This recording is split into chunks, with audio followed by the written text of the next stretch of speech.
Emily Carter wiped down the counter at Maggie's diner, glancing at the clock. It wasn't even 7 a.m., and she was already exhausted. Another long shift, another day of barely scraping by. She had been working here since high school, and while she loved cooking, waiting tables wasn't exactly part of her dream. But dreams didn't pay bills, and she had plenty of those. Rent was due in a week, her car needed repairs, and culinary school, that was a distant fantasy. "Morning, Emily," said Jake the cook, flipping pancakes on the griddle. "Think you'll finally take a break today?" She snorted. "Funny. You know, I'm running on coffee and determination." He smirked, sliding a plate onto the pass. "Then here, table 5. Go fuel someone else's morning." Emily grabbed the plate and wove through the small crowd. The diner was a staple in town, a cozy place with worn red booths and a jukebox that barely worked. Vermont mornings were cold this time of year, and regulars came in for warmth, coffee, and familiar faces. She greeted Mrs. Dawson, an elderly woman who always ordered oatmeal, before stopping to chat with Mark, a construction worker on his way to a job site. She liked these little moments, people knowing her by name, smiling when she refilled their cups. But beneath it all, the weight of real life pressed down on her shoulders. As she reached the counter, the door creaked open. A frail-looking old man stepped inside. His clothes were worn, his coat barely thick enough for the chill outside. He walked slowly, as if unsure he belonged, and settled into a corner booth without making eye contact with anyone. Emily wiped her hands on her apron and glanced across the diner. The old man at the corner booth was staring at the menu, but not really reading it. His fingers trembled slightly as he turned a page, his gaze lingering on the prices rather than the meal options. She had seen it before, someone struggling, too proud to admit it. She walked over, her voice light. "Can I get you something to drink?" Walter looked up, startled. Just water, please." She nodded, taking a quick glance at his worn-out jacket and the way he clutched his empty coffee cup like it was the only warmth he had. Without a second thought, she pulled a few dollars from her tips and signaled to the cook. "The meatloaf plate, extra mashed potatoes. Put it on me." A few minutes later, she set the steaming plate in front of Walter. He stared at it, then said, "I didn't order this." Emily smiled, shrugging. "It's on the house. Everyone deserves a warm meal." No questions asked. His eyes flickered with emotion, relief, gratitude, maybe even shame. He hesitated, as if about to refuse, but hunger won over pride. Slowly, he picked up the fork and took a bite. He chewed carefully, his face softening. For a long time, he didn't speak. When he finished, he wiped his mouth with a napkin and looked at Emily. "Thank you," he said, his voice quiet but firm. "You have no idea what this means." She smiled again. "Just glad you enjoyed it." Walter held her gaze for a moment, something unreadable in his expression. Then, with a small nod, he stood, pulling his coat tighter around him before walking toward the door. He paused for just a second before stepping out into the cold. Emily didn't think much of it. Just another day. Another act of kindness. She had no idea that across the diner, someone else was about to set plans in motion that could change everything. The door swung open again, but this time, it wasn't another regular seeking warmth. Victoria Langley stepped inside, her heels clicking against the worn wooden floor. She didn't usually come to places like this, but business required flexibility. The smell of coffee and fried bacon filled the air, but she ignored it. She wasn't here for breakfast. She was here to get things done. Sliding into a booth, she pulled out her tablet and opened the blueprints of her latest project, the most ambitious one yet, a luxury condo development in the heart of town. Across from her sat Greg Mitchell, a city planner whose job depended on people like her. He sipped his coffee nervously as she spoke. "I need that mansion, Greg. It's the last thing standing in my way." Greg hesitated. "You know how people feel about that place, Victoria. It's old, falling apart, a waste of space." She cut in. "I don't care about sentimental nonsense. He'll sell eventually. They always do." Emily, clearing tables nearby, slowed down as she caught parts of the conversation. The way Victoria talked about forcing someone out of their home didn't sit right. Unaware of Emily's attention, Victoria continued. "New jobs, new business. I won't let a few sentimental fools stand in my way." Greg nodded hesitantly, but Emily couldn't ignore the unease growing inside her. Who owned that mansion? And why did Victoria sound so certain she could push them out? As Emily wiped her hands on her apron, exhausted from another long shift, her eyes landed on a neatly folded envelope on the counter. Her name was written in elegant, unfamiliar script. "What's this?" Emily murmured, picking up the envelope. "Some fancy-looking guy dropped it off," her coworker said. Said it was important. Curious, Emily opened the envelope and pulled out an embossed invitation. "Miss Carter, your kindness has not gone unnoticed. Join me for dinner at my estate this Friday evening. I have something important to discuss." Walter Sinclair. Emily's breath caught. Walter Sinclair, the man she had fed at the diner? The one who had looked like he barely had $1 to his name? It had to be a mistake. But as she read the invitation again, doubt crept in. Who was Walter Sinclair, really? On Friday evening, Emily stood at the towering iron gates of Sinclair Manor, staring in disbelief. The mansion was enormous. Its stone walls were covered in ivy, its windows glowed warmly against the chilly autumn air. A butler greeted her and led her inside, where crystal chandeliers sparkled overhead. Walter was waiting in a grand dining room, dressed sharply in a tailored suit. He no longer looked like the frail man from the diner. "Emily," he said, smiling warmly, "I'm glad you came." She hesitated, still trying to process everything. "I don't understand. You live here." Walter chuckled. "I own it." Emily sat down cautiously. "But you looked homeless when I met you." "That was intentional," Walter said, his expression turning serious. "I wanted to see how people treated someone they thought had nothing." Emily blinked. "You were testing people?" Walter nodded. "It's remarkable how differently people act when they think you have nothing. People ignored me, brushed me aside. But you," he leaned forward, "you treated me with dignity. You bought me a meal with no expectations. That's rare." Emily felt her cheeks flush. It was just the right thing to do. Walter smiled. "And that's exactly why I invited you here." He poured them both tea and took a measured breath. "Emily, tell me, how serious are you about culinary school?" Emily hesitated. It was her dream to become a chef, to open a place where people could gather over good food. But dreams required money, and that was something she never had enough of. "I'm serious," she admitted, "but tuition is expensive, and I can barely keep up with rent. So for now, it's just a wish." Walter nodded. "Then let's change that." Emily's head snapped up. "What?" "I'll pay for your schooling. Every penny." His voice was calm. "Certain. You deserve a chance to build the life you want." Emily felt like the ground had just shifted beneath her. Was this actually happening? A few weeks ago, she had served this man a warm meal. Now he was offering to fund her future. "Walter,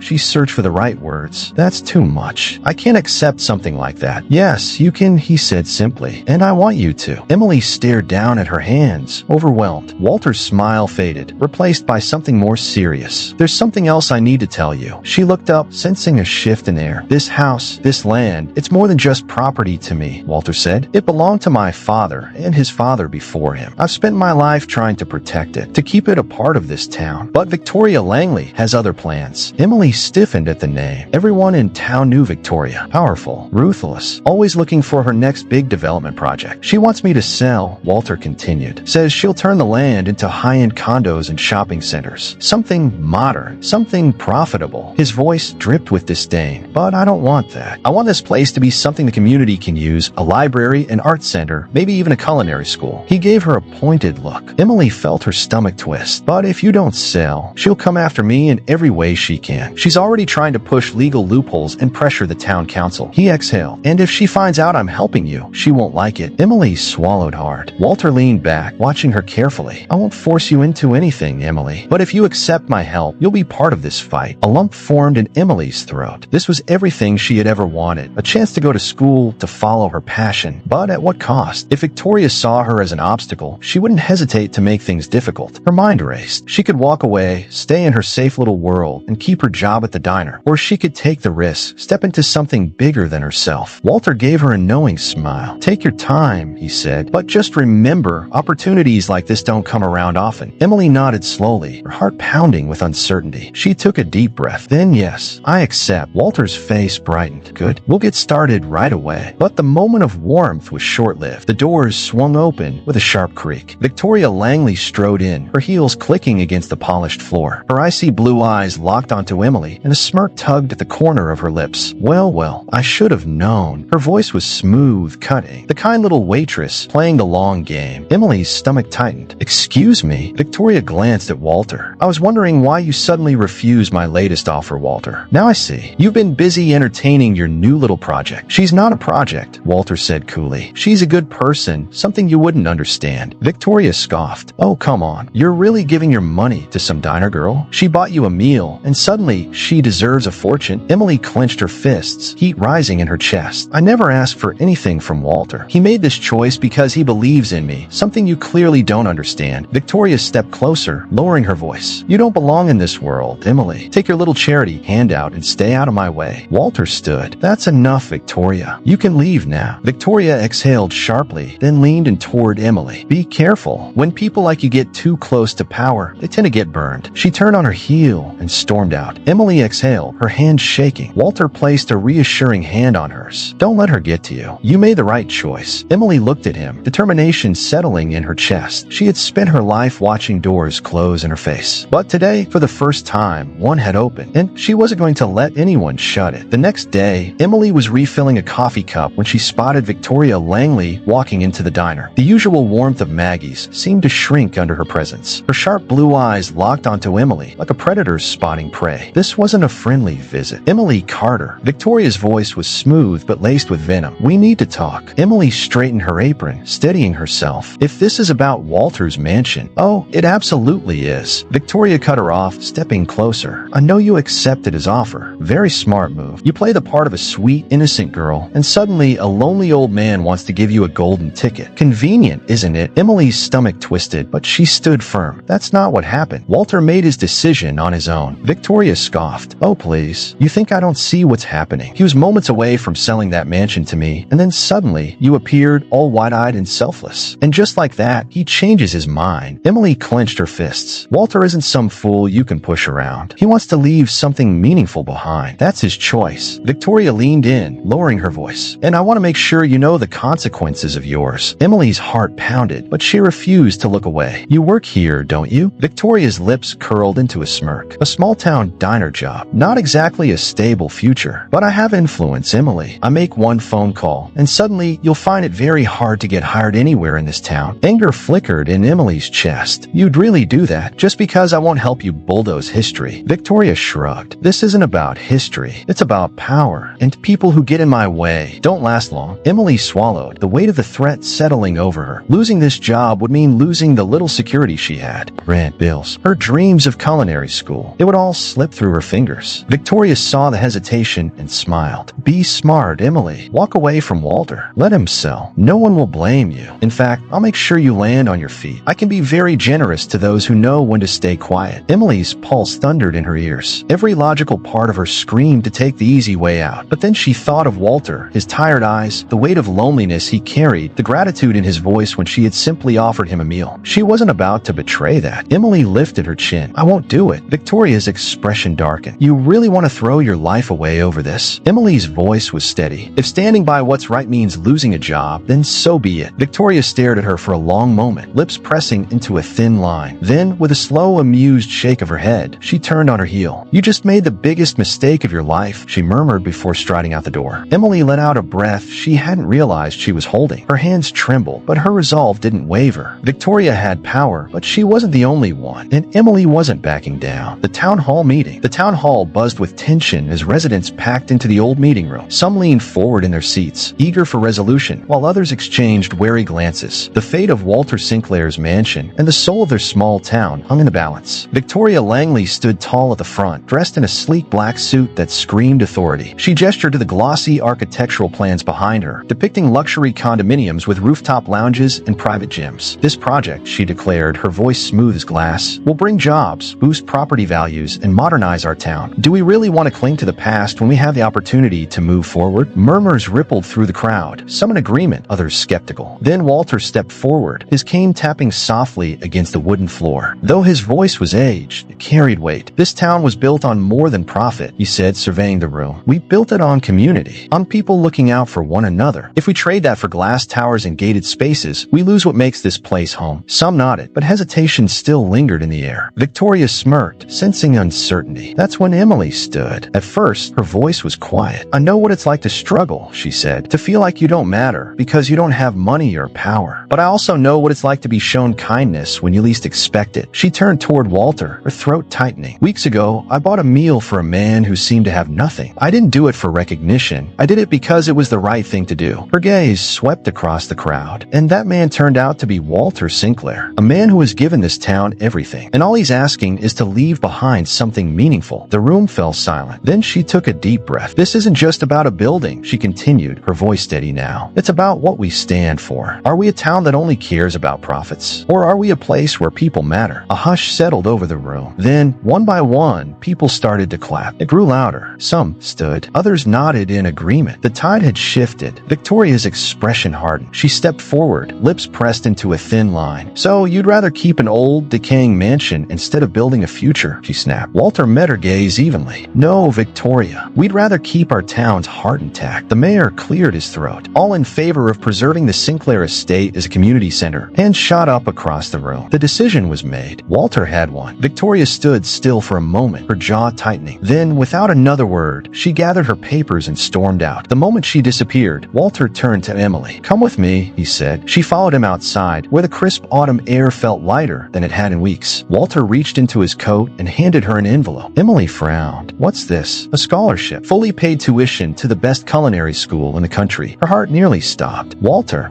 he smiled. You didn't just give me a meal, Emily. You gave me hope. Now it's my turn. Tears filled her eyes. She threw her arms around him. Thank you, she whispered. Months later, Emily stood inside her very own restaurant, a cozy cafe filled with warmth and laughter. Every night, she reserved one table for someone in need, just as she once had for Walter. And with each meal served, she reminded herself, even the smallest act of kindness can change a life.